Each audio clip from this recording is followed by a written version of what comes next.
ನಗರದ ಪ್ರತಿಷ್ಠಿತ ಕ್ಯಾನ್ಸರ್ ಆಸ್ಪತ್ರೆ ಕ್ರೂರಿ ಕ್ಯಾನ್ಸರ್ಗೆ ಚಿಕಿತ್ಸೆ ಕೊಡೋ ವೈದ್ಯರು ಅಲ್ಲಿದ್ದಾರೆ. ಬಡ ರೋಗಿಗಳ ಬಡತನವನ್ನೇ ಬಂಡವಾಳ ಮಾಡಿಕೊಂಡು ಜೀವದ ಜೊತೆಗೆ ಅಟ್ಟಹಾಸ ಮೆರೆದಿದ್ದಾರೆ. ಇದರ ಬಗ್ಗೆ ಸದ್ಯ ಸರ್ಕಾರವೇ ತನಿಖೆಗೆ ಮುಂದಾಗಿದೆ.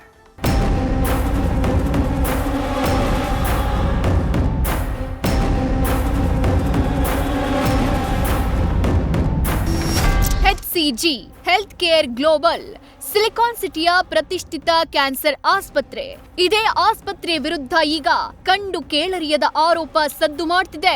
ಬಡತನವನ್ನೇ ಅಸ್ತ್ರವಾಗಿಸಿಕೊಂಡು ಇವರು ಮಾಡಿರೋದು ನಿಜಕ್ಕೂ ನಾಚಿಕೆಗೇಡು. ಟ್ರೀಟ್ಮೆಂಟ್ಗೆ ಕಾಸಿಲ್ಲ ಅಂದ ಮಾತ್ರಕ್ಕೆ ಅವರ ಮೇಲೆ ಮನಸ್ಸಿಗೆ ಬಂದ ಕ್ಲಿನಿಕಲ್ ಟ್ರಯಲ್ ಮಾಡಿ ಅಟ್ಟಹಾಸ ಮೆರೆದಿದ್ದಾರೆ ಅನ್ನೋ ಆರೋಪ ಕೇಳಿ ಬಂದಿದೆ.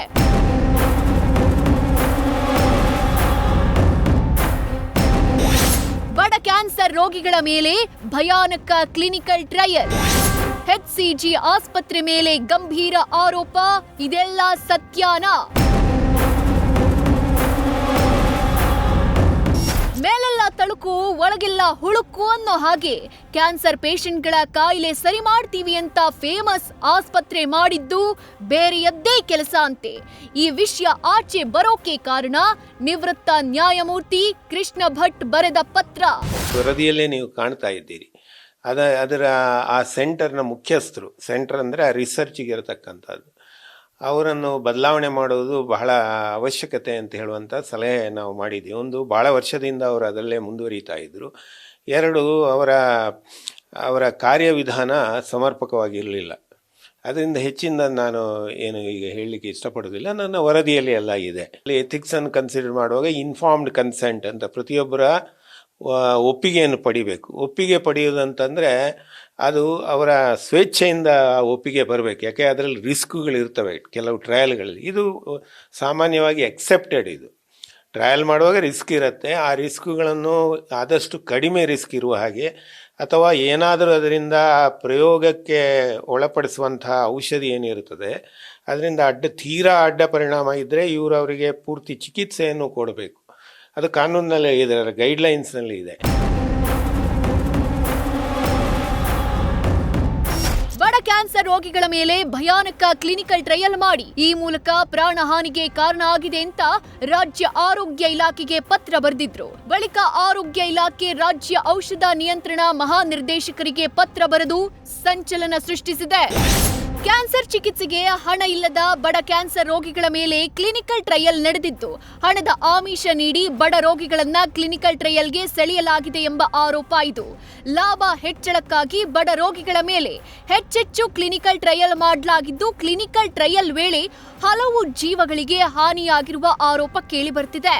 ಅಷ್ಟೇ ಅಲ್ಲ, ಕ್ಲಿನಿಕಲ್ ಟ್ರಯಲ್ ವೇಳೆ ಬಡ ರೋಗಿಗಳು ಸಾವನ್ನಪ್ಪಿರುವ ಆರೋಪ ಕೂಡ ಇದೆ. ಇನ್ನು ಈ ಆರೋಪಗಳಿಗೆ HCG ಆಸ್ಪತ್ರೆಯ ನೈತಿಕ ಸಮಿತಿಯ ಕಾರ್ಯದರ್ಶಿ ಡಾಕ್ಟರ್ ರಮೇಶ್ ಎಸ್ ಬಿಳಿಮಗ್ಗ ಪ್ರತಿಕ್ರಿಯೆ ಕೊಟ್ಟಿದ್ದು, ಇದೆಲ್ಲ ಸುಳ್ಳು, ತನಿಖೆಗೆ ಸಿದ್ಧ ಅಂತಂದ್ರು. ಜಸ್ಟಿಸ್ ಭಟ್ ಅವರು ನಮ್ಮ ಎಥಿಕ್ಸ್ ಕಮಿಟಿಯ ಚೇರ್ಪರ್ಸನ್ ಅವರು ಒಂದು ಹಗರಣ ಮಾಡಿದ್ದು ಏನಪ್ಪಾ ಅಂದ್ರೆ, ಪೂವರ್ ಪೇಷಂಟ್ಸ್ನ ತಗೊಂಡು ಇಲ್ಲಿ ಮಾತ್ರ ಇಲ್ಲಿ ಟ್ರಯಲ್ ಮಾಡ್ತಾ ಇದ್ದಾರೆ ಅಂತ.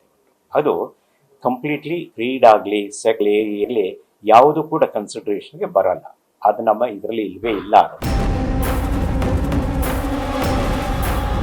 ಅದಲ್ಲದೆ 2023ರಿಂದ 2025ರ ಜೂನ್ವರೆಗೂ ನೈತಿಕ ಸಮಿತಿಯ ಕಾರ್ಯದರ್ಶಿಯಾಗಿ ನಿವೃತ್ತ ನ್ಯಾಯಮೂರ್ತಿ ಕೃಷ್ಣ ಭಟ್ ಅವರೇ ಇದ್ರು.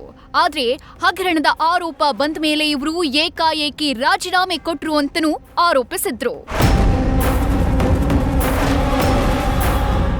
ಇದು ಸಾಮಾನ್ಯ ವಿಚಾರ ಅಲ್ವೇ ಅಲ್ಲ, ಇದರಲ್ಲಿ ಬಡ ರೋಗಿಗಳ ವಿಚಾರ ಅಡಗಿದೆ.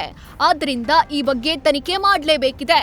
ಈ ನಡುವೆ HCG ಆಸ್ಪತ್ರೆ ವಿರುದ್ಧ ತನಿಖೆಗೆ ಕೇಂದ್ರ ಸರ್ಕಾರ ಅನುಮೋದನೆ ನೀಡಿದೆ. ಕ್ಲಿನಿಕಲ್ ಟ್ರಯಲ್ ಹಗರಣ ಸಂಬಂಧ ತನಿಖೆಗೆ ಆದೇಶಿಸಲಾಗಿದ್ದು, ಕೇಂದ್ರ ಔಷಧ ಗುಣಮಟ್ಟ ನಿಯಂತ್ರಣ ಮಂಡಳಿಯಿಂದ ತನಿಖೆ ನಡೆಯಲಿದೆ. ಇಲಾಖೆಯ 3 ಅಧಿಕಾರಿಗಳ ತಂಡ ರಚಿಸಿ ತನಿಖೆ ನಡೆಸಿ ವರದಿ ಸಲ್ಲಿಸಲಿದ್ದಾರೆ. ಸದ್ಯ ತನಿಖೆಯಿಂದಷ್ಟೇ ಇದೆಲ್ಲದರ ಸತ್ಯಾಸತ್ಯತೆ ಬಯಲಾಗಬೇಕಿದೆ. ಸತ್ತಾರ್ ಜೊತೆ ಪ್ರಗತಿ, ನ್ಯೂಸ್ ಫಸ್ಟ್, ಬೆಂಗಳೂರು.